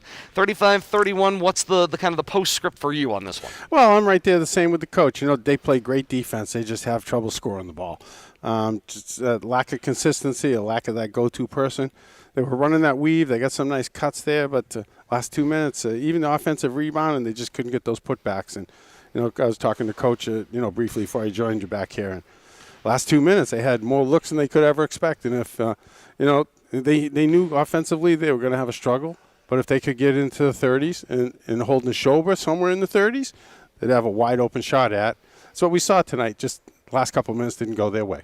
And that is, when you keep a team off the board in a 4-quarter basketball game, which of course high school basketball is here in Massachusetts, you would expect if you were able to blank your opponent in one of those 4 frames, you'd like to believe you are in great shape as you work your way down the stretch here. And it was almost one of those cases where you blanked them in the second quarter. You did come over the top and score enough points to lead at the half 16-12, but maybe there were more opportunities there, and then, of course, things start to slip in the third. Yeah, and then those halftime adjustments ended up paying off in the Nashoba, too. That halftime break came just when they needed it, and they wasted no time. I think the first 2 minutes of the third quarter, they threw in 5 or 6 quick points, a couple of baskets, got themselves to the free throw line, and they never looked back after that. And, I'm sure in the locker room they were wondering how they could go 8 minutes without finding a way to at least 1 point. But they definitely came out with a different mindset, and the Nashoba Wolves did, and they kind of set the tone there in the third quarter. And as Coach Frederick say, they could never get over that 6 point hump there. And offensive rebounding was there, but just the putbacks weren't there. And at the end, Nashoba had enough to hold them off. It's another one of those cases where I think with Leominster, you'll continue to look at time and time again things we've been saying in the last couple of years. They're young players. They continue to develop. They're developing more and more and more, but there is plenty here to work with. Even, their junior leaders, there is plenty of development still left for them to develop, where you've got to imagine the ceiling here for Leominster is still much, much higher than you would expect. And as Coach Frederick said, you could say at this point, you're right there with Shepherd Hill, you're right there with Nashoba. It gives you things to build on to try to bring yourself into the next echelon of basketball. Yeah, and working that second level of kids in, Boulay, Forsberg, Lemansky, and they're all young kids. And Coach, I think, said it well. He's where he expects his team would be at this time of the season, given the youthfulness of his team, the lack of experience. Not one senior anywhere to be found there except Gorham. But because Nevar is out well, injured. the injured Nevar too. But I mean, as far as on-court action, yeah. And he's not too encouraged about her returning anytime soon. So he's probably going to play pretty much the entire season without a senior, without a leader out there, a senior leader that, you like to say, well, can't somebody else step up? But something about having that senior label gets you looked up to and gets you that respect. And then you take that mantra and you run with it, and then you set the tone, and the rest of the team looks up to you. I think Coach Frederick's doing a good job of working with his underclassmen, trying to find that leader, keeping kids on the court a lot for the experience. But sometimes that experience can come back to bite you. You get a little frantic. You're not sure where to go. And I think just a little more controlled what Emily Quinn brought to the court tonight. And I think that's the senior leadership that Coach Fredericks hopes he has next year on the court, because that's really what they're missing. It's just that senior leadership at point guard, distribute the ball, run that weave off the top of the key, and find that cutter with consistency. But just that solid go-to player, reliable, can either bring the ball up court, can find you a basket, get herself to the foul line, put a stop in, be, pesky, because she doesn't have a lot of size, but she finds a way to involve her in the game on both ends of the court. And that's really what the Blue Devils are missing, is that kind of senior player that Nashoba has in Quinn. But they got a great group of kids, and somebody's going to emerge. And I think somebody's going to emerge this year. I don't think they're going to have to wait till next year to find that leader. Even though it's not going to be a senior leader, I think they're going to find a leader by midseason, and it's going to help them go on a little bit of a run here as the season progresses. Final word on this one as well, and Bill Thomas, you mentioned it, of course. It's that backcourt pairing of senior leaders for Nashoba. Emily Quinn was, of course, who you mentioned, the ball handling and the distributor, and then the off-guard, Honig, who really both played well on the defensive end of the floor as well as got her shot opportunities, hit her free throws, and that type of senior leadership creates opportunities for the underclass coming up. Also, a last note, that Leominster starting lineup that you mentioned, 3 sophomores, 2 juniors. Bello, Keenan, Caldwell, all sophomores. Kelly, Pompey, juniors in Coach Rusty Frederick's starting 5. And you have to imagine if Nevard wasn't injured, she might be a lone senior in that starting lineup, or at least perhaps be a lone senior in that starting lineup under different circumstances. Yeah, and let's not overlook how Nashoba overcame the recent injury of Carter. Yes. And Bandini stepped up tonight. She was very involved on both ends of the court. I think the first 30 seconds she had a block, set the tone. She did. Set the tone in the paint, did a good job rebounding. I don't know what her rebounding numbers, but it has to be in double figures. And I think she did a great job. And I'm seeing a freshman symbol next to her name. And her stepping in for a injured starter, I think, speaks very well for what Nashoba has on the bench. I'll say sophomore. Sophomore. But forward sophomore. All right, I'm looking at the wrong. Freshman, you're right, sophomore. SL. There's not much difference in difference that. there. You know, Right, 1 right. year of high school A double basketball. underclassman. Indeed. And then, of course, it's Leominster and Wachusett. That's the action we've got coming up for you to stream next week. And Bill Thomas, your thoughts? Coach Oxford and the Mountaineers undefeated once again. I mean, it's almost like old hat at this point. Here comes an undefeated Wachusett Mountaineer team that can shoot, distribute, run the floor, and play defense. And how many times are we going to say Mary Gibbons? About as many times as we've said Tucker McDonald. Indeed. It seems like for the last 4 or 5 years at least. You know, both of those names have been prominent, especially in the winter sports. When, you know, we don't see Mary. She probably plays, I'm sure she does something in the fall, but nothing that we are in touch with. But her basketball skills are just incredible, and she's really the team leader over there for the Wachusett Mountaineers. But we know Coach Oxford, year in and year out, it's not just about one girl. He finds a way. I think he was undefeated going into the playoffs last year. If I'm not mistaken, lost either in the semifinals or the finals. But he always finds a way to put together a winning squad and always has that team leader out there on the floor. He once again, it's not, they don't retool, they reload, I guess is the way to put it. They do. I was doing just some quick tallies here. Of course, you mentioned Gibbons. She is Midwatch A's leading scorer through the 6 games, coming into tonight. 39 field goals, 13 free throws, 10 three-pointers, 101 points in 6 games, good for a 16.8-point average. And then the second leading scorer in Midwatch A, also from Wachusett, in Emily Allen, 6 games, 23 field goals, 12 free throws, 12 three-pointers, 70 points, and an almost 12-point average at 11.7. Then you go down 2 spots to Elizabeth Kane, 6 games, 25 field goals, 13 free throws, hasn't hit a 3, 63 points, good for almost an 11-point average at 10.5. So that's of the 3 top out of the five, top 5. 3 of the top 5. But you're not done yet. Keep going down now to the top 8, and they've got 4 out of the top 8, also 4 out of the top 10 if you went down 2 more spots. And where's well. their 5th starter? She's got to be on there somewhere. I It's was going to probably say Riley. there is down here, yeah, Leary. Riley Leary down there in the middle of the pack as well. You know, and a telling stat I'm looking at, Todd, the only 2 girls from Wachusett are in double digits on three-pointers made, and they're both in the top 3, top 4 in field goals made. So, you know, and they hit free throws too. The top 2 in free throws, except for, let me see, the girl from Algonquin here, Sadie. But, yeah, well-rounded, and to have not only one team leader and scoring leader out on the floor, but to have 2, you know, that's a blessing. But they have 4 in the top 8. You talk about being able to mix and match your lineups or your substitution patterns. They obviously don't miss a beat whenever Coach Oxford goes to the bench. They don't slow down. And that opportunity will befall Leominster on Tuesday night here inside the gym at Leominster High School. We'll have you for that one with information to come. Busy week next week as well as we look ahead. Of course, it's Leominster and Fitchburg in the doubleheader a week from tonight on Friday night. Girls at 5 o'clock. Then the New England Basketball Hall of Fame inducts 8 19 North Central Massachusetts athletes, players, coaches, and contributors coming up at halftime of that one, and then the boys game on the back end of the doubleheader. And who's going to be in charge of that one? Well, I'll be. Yours I truly will be hosting emceeing. this one. Yes, I will. A great be. honor for them to come. That's very nice of you. Hopefully the microphone works, by the way. Well, we'll work. New microphone system. We're working on that. I think we need a sound check pregame.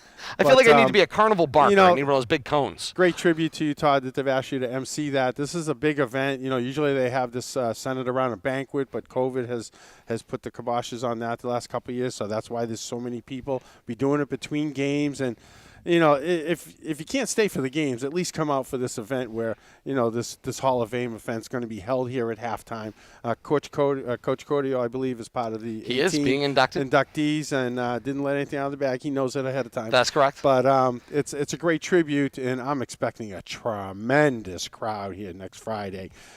We get that kind of crowd whether we have extracurricular activities or not. But to think about the extra dignitaries here and the representatives from the Hall of Fame and probably some past players and just the show of respect that's going to be going on all night from the first minute we walk in the gym for setup until we end up leaving 7 or 8 hours later. It's going to be a great evening for everybody. And we're looking forward to it. 19 inductees that will go in.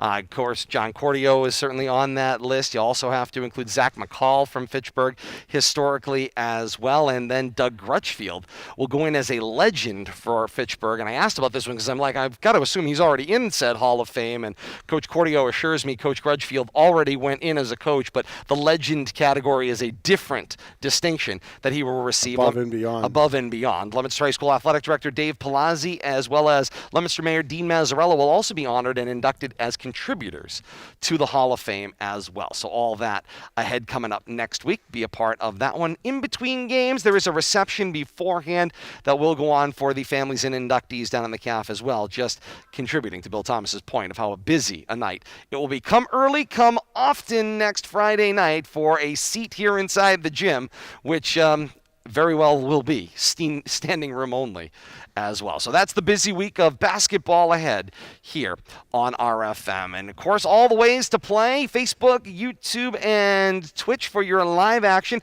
Games will be available on demand on all 3 platforms immediately following the conclusion of this broadcast. And, of course, for the latest updates and contributions for all things going on across the region, we try to amalgamate some of the best reporting from all of our friends at the various media outlets here in Central Mass. You can follow us on Twitter as well as broadcast updates and scheduling, all on Twitter at Media Rivalry. Like, follow, and subscribe today when we go live with content. Your favorite social media device will alert you and bring you that action.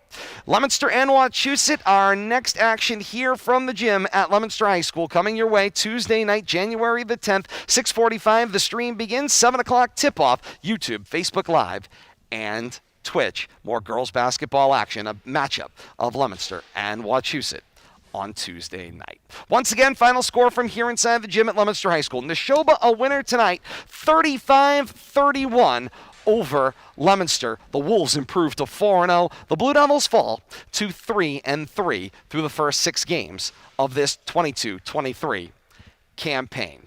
Hope you've had a great start to your new year, second week of the new year, and we go on to an exciting basketball schedule ahead, and we're looking forward to streaming it all to you in the weeks and months ahead. For Kate Robbins at RFM HQ and Bill Thomas by my side, courtside, I am Todd Robbins, saying thank you so very much for joining us, and until next time, so long, everybody.